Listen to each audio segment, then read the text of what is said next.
नमस्कार, मी सुवर्णाच्या जगमध्ये आपले स्वागत करीत आहे। आज आपण बनवतोय फोडणीचं वरण। त्यासाठी मी एका टोपात तेल तापायला ठेवलं, त्यामध्ये मी राई टाकली आहे। त्यानंतर आपण थोडंसं जिरं टाकूयात। त्यानंतर मी यामध्ये टाकते कढीपत्ता।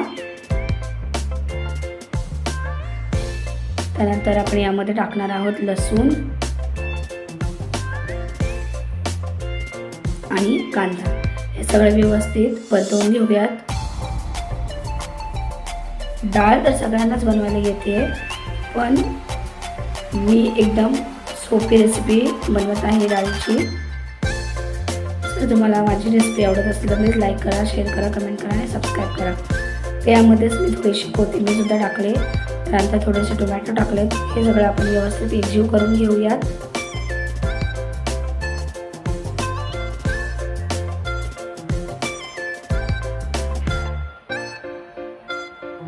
त्यानंतर मी यामध्ये घालते हळद आणि थोडासा गरम मसाला सुद्धा घालणार आहे यामध्ये। बस, आता आपल्याला आणि कोणतेही मसाले वापरायचे नाहीत ना, आपण यामध्ये मिरची वापरतोय।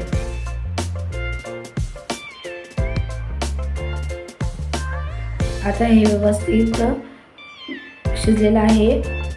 आता यामध्ये आपण घालूया डाळ। डाळ मी मुगाची घेतलेली आहे। डाळ मी पहिला शिजवून ठेवली होती। हे बघा, आता यामध्ये थोडंसं मी अजून थोडं पाणी घालणार आहे। त्यानंतर आपण चवीनुसार मीठ घालूयात आणि डाळीला चांगली उकळी येऊन देऊया। हे बघा, आपलं फोडणीचं वरण एकदम तयार आहे। मस्त उकळी सुद्धा आलेली आहे। आता मी याची प्लेटिंग करते आहे। व्हिडिओ बघण्यासाठी धन्यवाद।